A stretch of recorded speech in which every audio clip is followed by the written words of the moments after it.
Hello, it's Rachel and this is day 4 of my Christmas card series. I'm working today on some acetate and I'm using a stamp of some Christmas trees by Woodware. I'm stamping this directly onto the acetate using archival ink in jet black.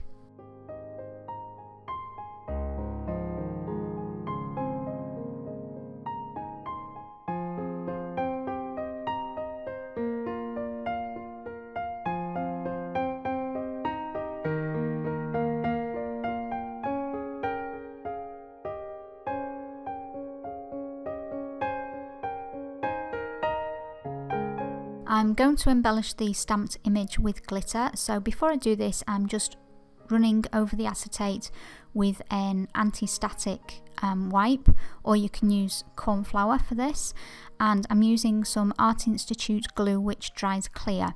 I'm working in small sections at a time before adding the glitter, and this is just to make sure that I don't cover too large an area and have the glue dry before the glitter has a chance to stick to it. The glitter that I'm using is an ultrafine glitter which is also produced by Art Institute, and as you can see I'm working the very small areas, and I'm also working on the side that I inked, and when you turn it over you can see the detail of the very small solid black dots that obviously is covered by the glitter on the reverse side. Once the green glitter has dried, I'm then switching to a red glitter for the little coloured baubles on the trees.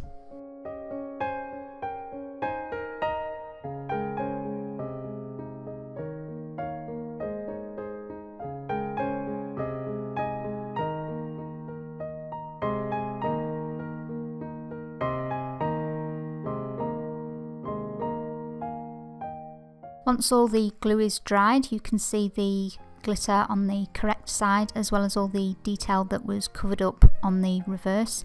I've cut the piece of acetate to size and I've mounted it using some brads onto a piece of ivory gold dust card which has a gold shimmer running through it.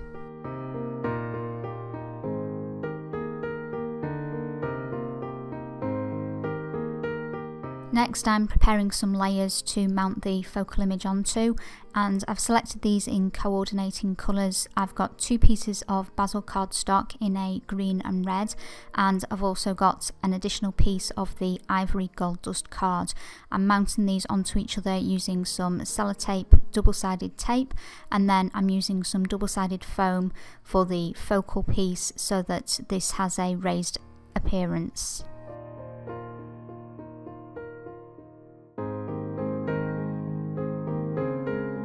For the insert I'm using a Spellbinders Labels die, and I'm going to sponge around the edges of this in archival ink. The colour here is leaf green and I'm applying the ink using a piece of Ranger cut and dry foam.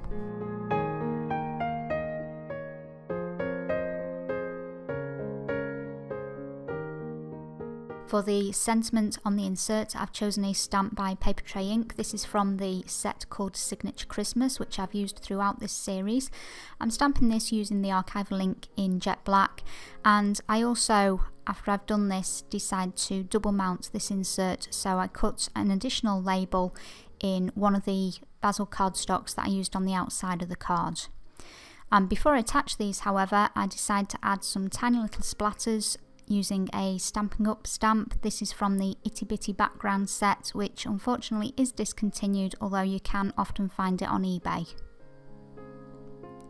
Now all that's left to do is to assemble the card, so I'm starting with the 2 pieces of insert. I'm using double-sided tape for both the insert and the front of the card.